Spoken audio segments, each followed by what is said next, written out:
السلام عليكم، الله يعينكم شباب. شنو احوالكم؟ ان شاء الله تكونوا بخير. بالطبيعه اليوم باش نحكيو على اخر اخبار المنتخب الوطني التونسي والقائمه يا الاولاد. عندها قريب فهمتي مازالوا قداش من نهار، مازالوا تقريبا 9 ايام والناخب الوطني صبري الموشي باش يعلن على القائمه المنتخب الوطني التونسي. باهي خلينا نبداو بالطبيعه، عندنا كدس اخبار يا الاولاد اليوم. خلينا نبداو بالطبيعه الاخبار الاول. سيدي عمكم الياس سعد في بالكم به اللي هو مضروب، يجيب عن إمكانية خوض المونديال بعد الإصابة. برجولية حشنا بيه، اختارنا بتفديك الأولاد. خاص الياس سعد يجيب عن إمكانية خوض المونديال بعد الإصابة. باهي أكثر تفاصيل. باهي مدة غياب غير محسومة، قلق في صفوف المنتخب التونسي. الياس سعد يطمئن جماهير تونس. أيوا حاجتي بالفقرة هذه.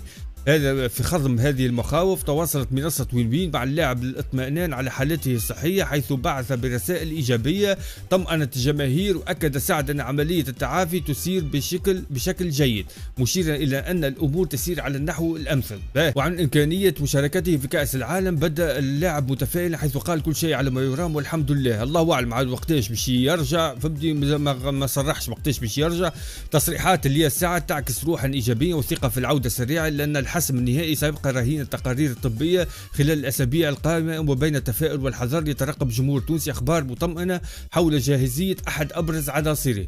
سيدي نشوفوا الأخبار اللي بعده. مهاجم يعود من بعيد ويدخل دائرة الضوء في المنتخب. خويا أنا كلمة ذي مهاجم يعود من بعيد، أنا واحد من الناس راني نشمئز منها الكلمة ذي، وليت نخاف منها. مهاجم يعود من بعيد، أخوي ما حشناش حتى مهاجم يعود من بعيد. راه خلينا نشوفوا شكون هالجوار هذا اللي جاي من بعيد. راه يا ستار توسكا ما يطلع ما نعرفش أنا واحد ماكل مارك اللي قبل لي معانا. باهي سيدي عاد المهاجم التونسي. ايوا عصام الجبالي، قلت لكم شي راهو عصام الجبالي لاعب جامبا اوساكا الياباني اللي يطرح اسمه بقوه ضمن حسابات الشارع الرياضي التونسي في ظل تألقه الاخير، وتجدد الحديث حول امكانيه عودته الى صفوف منتخب تونس الوطني.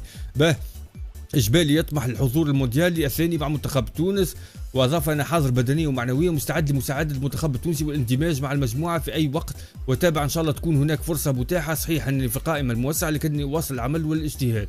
خويا باش نقول لك كالبونت وذاك اللي ضيعته تاعك الدنمارك هذاك ربي يهديك. وكهو والله العظيم نحكيها الحفار قبل، اقسم بالله العظيم لا ننساك تربك سماع الارض. خلينا نشوفوا الخبر اللي بعده. بالطبيعه القرار عند صبري الموشي هو اللي باش يختار، فهمتي. جاكس الهولندي يقرب مهاجم جديد بمنتخب تونس، وانتقال محتمل الى جاكس يقرب مهاجم جديد من تونس. شكون تراه المهاجم؟ يا سيدي افادت مصادر صحفيه شنو ادم العياري. شفتوا كيفاه المهاجم التونسي الشاب ادم العياري لاعب اكاديميه باريس سان جيرمان الفرنسي بات يميل بجديه كبيره لخوض تجربه احترافيه جديده مع جاكس امستردام الهولندي خلال الفتره القادمه، في خطوه قد تكون مفصليه في مسيرته الكرويه. اولادي اكبروا السيد اخي ادم العياري تو عيطوا المنتخب الوطني التونسي. السيد هاو فهمتي الجمعيات يتعاركوا عليه. اولادي جيبوه عيطوا له. قديش عمره يا اخي؟ هو اقل من 20 سنه. اكبروا في ساعه. نحسهم كل الناس كل واحد هكا في 19 ما حبوش يطلعوا من 19. سيدي في المقابل توضح نفس الدوائر ان عائله واللاعب وكلائي يفضلون في المرحله الحاليه الحفاظ على استقراره الرياضي وعدم التعجل في تغيير اي معطى اداري، خاصه ما يتعلق بالجنسيه الرياضيه، معتبرين ان الانتقال بين الانديه الاوروبيه في هذه المرحله اهم من اي خطوه دوليه فوريه. هكا هو اذا كانت دخلت العائله زايد الحديث معاه. شوفوا الخبر اللي بعده. الناخب الوطني سعيد، شو قال لكم صبري الموشي؟ سعيد جدا بأداء حمزة رفيعة وانتظر منه المزيد نظرا لقدرته الفنية العالية. ويمكن باش نرجع لكم فهمتني حمزة رفيعة. سيدي شوفوا الخبر اللي بعده. اتفرجوا عمكم فرجاني ساسي ماركا بيلانتي، فهمتي اقل حاجة يعملها فهمتني تاكل بعضها الاعلام الكل، خاصة هذه صحيفة وين. اتفرجوا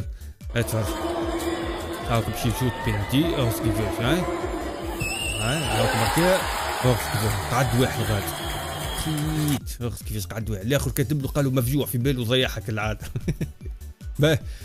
سيدي نمشيو فهمتني. العياري خليل العياري ابارامون خليل العياري البي اس جي فهمتي عطاته بالظهر. هي نعم عطاته بالظهر. برجوليه راسك صحيح وخيش باش تقول لك انا احنا عينا واحنا نحكي وعينا واحنا ننبحوا، وانا متاكد مليون في المية لونترونورات ومسؤولين عليك انت الكل فهمتي قالوا لك نفس الكلام. يا ولدي ما عادش تلعب وحدك، يا ولدي ما عادش تفركح برشا، يا ولدي صحيح فسخت جوارك هو سيبها الكوره عدي باس يا تعدى صاحبك فهمتي فايتك فهمتي اقرب للزويماتر والا كوره في الشبكه. انت بابا فهمتي تعوج من هنا جمهور يصفق لك تزيد تحب هكا تستحليها الحكايه هذيك الكل فهمتي، وتزيد تعوج مره اخرى وتتفك لك الكوره ولا عملت فوت ولا ما نعرفش انا فهمتني. هاك عاقبتها شنو فهمتي؟ صحه الراس هذيك هي العاقبه شنو فهمتي. احنا فهمتي من واجبنا خويا باش نقفوا معاك ونشجعوك كل شيء، وان شاء الله خويا نشوفوك خويا في جمعيه خويا معتبره جمعيه باهيه وكهو فهمتني. باريس سان جيرمان ما يسالش، باريس سان جيرمان باش تلعب فيها لازم تكون من احسن جوارات في العالم. هاو نعطيك بالاخر باهي، انت تراه اسلف بينك وبين روحك انت احسن جوار في العالم، فك البوست هذيك بالطبيعه لا كهو هذيك هي باهي. هنشوفوا الخبر اللي بعده. ايوا عمكم منتصر الطالبي، اداء رائع من طالبي ضد باريس. برجوليه معلم اختارنا بتفدليك بالرسمي والله بقولها ولا مسؤوليه كلامي، احسن ديفونسور تخلق في تونس هو السيد هذا كاو. راهو 7.1 سوفا سكور، راهو مش كيما الاتاكون يجيبها بساهل معناها تضرب كوره فيه تدخل بماركه سوفا سكور. شكون ماركه السيد هذاك يطلع سكور نتاعو؟ لا ديفونسور باش يوصل ياخذ 7.1 فهمتي سوفا سكور لازم يفسخ جوارات ولازم ينحي تاكلوات وش اسمه اتاكون راس الجول يجي هو فهمتني ينحي له كوره سون فوت. برشا خدمه تخدم باش يوصل ياخذ 7.1. خويا ربي بقي عليك ستر يا منتصر الطالب.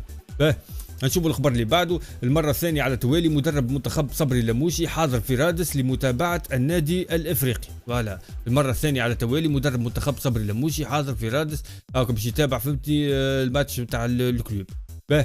نشوفوا الخبر اللي بعده. ايوا عمكم عيسى العيدوني، كانت مباراة جميلة لكن لم نكن محظوظين.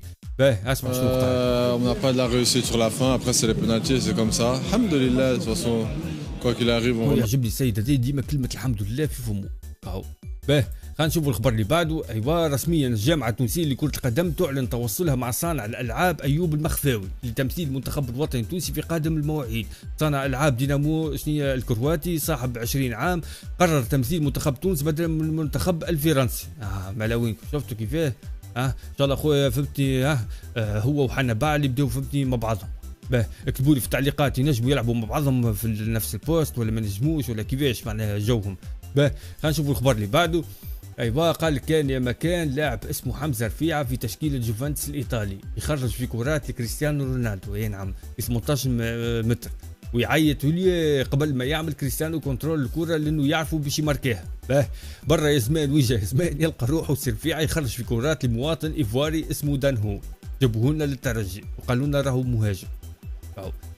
هنشوفوا الخبر اللي بعده. تألق تونسي في الملاعب التركية شهدت مواجهة قاسم باشا وشنية في الدوري التركي الممتاز. نادي كبير انتهت بالتعادل الايجابي 1-1. مرتضى بن وناس حسيلو هاكا فهمت يقدم اداء باهي كل شيء. ما فهمتش انا في المنتخب الوطني التونسي كيفاش الله اعلم فهمتي خذا 6.9 تقييم حسب سوفا سكور. فهمتي ان شاء الله خويا ربي بقي عليه ستر وان شاء الله خويا الاداء اللي قاعدين نشوفوا فيه تخدموا فيه في جمعياتكم ان شاء الله خويا نشوفوه في المنتخب الوطني التونسي. رانا فدينا منها الحكايه هذه رانا كرهناها الحكايه هذه نتاع جوار طياره في جمعيته يجي المنتخب التونسي يولي معاق. علاش الله اعلم. غلطه من صبري لموشي من المونترونور خايف مش متفاهم مع الجوارات الله اعلم. فهمت شنو الحكايه وما اكتبوا لي بجاه ربي زاد في التعليقات الحكايه هذه تصير في المنتخب التونسي ولا في المنتخبات الكل. وهو لما حال تصير في المنتخبات الكل اكثر مثال وش اسمه محمد صلاح في منتخب مصر لا علاقه بالكوره فهمتي. وفي جمعيه في ليفربول عامل بعمايله يجي المنتخب مصر فهمتي ساقي الزوز يولي يسار نفس الشيء هكاك. هنشوف الخبر اللي بعده. عمكم في راس شوات في الموسم الحالي ساهم في ثلث اهداف فريقه 14 هدف و3 اسيست بخلاف البيلانتيات اللي ضيعهم. باش نكونوا واضحين كان لعبت خويا في ليكيب ناسيونال وجات بيلانتي لليكيب ناسيونال خويا في راس شوات حاول الله يرحم والدين والديك كي يقولوا لك برا شوطها قول لهم لا خويا شعفه وتوبه من البيلانتيات فهمنا. خلينا نشوفوا بالطبيعه الخبر الاخير. ايوا الخبر الاخير عمكم منتصر اسمه منتصر الصيد ينهي جدل مباراه الترجي والعمران. بوحوش فهمتي جاب منتصر الصيد جارديان تاع العمران فهمتي قال واحلف على القران انه انت حبيت تشدها له. نفرجكم شويه. هذايا كتاب الله. هذايا كتاب الله بيناتنا قران. هاي سيدي ونتسرها. السلام عليكم. هاو قرآن في ديه. هاي صاروا ما شوف باش الناس تسكر فهمها واضحه. باهي باش نهبط انا فيديو في قناه كره مدوره باش نحكي فيه على بوحوش وعلى اللي صاير في البطوله التونسيه، فهمتني. القناه هذيك ردوا بالكم منها، راهي فيها شويه كلام زايد. قناه كره مدوره راني نقول فيها شويه كلام زايد. تو نهبط لكم فيديو ونجم نحكي بالكدا، خاطر القناه هذيا يتبعوا فيا كبار وصغار ولعبات محترمه وكذا، فهمتني. انا مسكر جلختي انا تو. اما هاني باش نهبط ان شاء الله فيديو على البطوله التونسيه. لهنا وصلنا لنهايه فيديو، شكرا لكم على حسن المتابعه. بالتوفيق المنتخب الوطني التونسي، نشوفكم ان شاء الله الفيديوهات الجاي. السلام عليكم ورحمه الله وبركاته.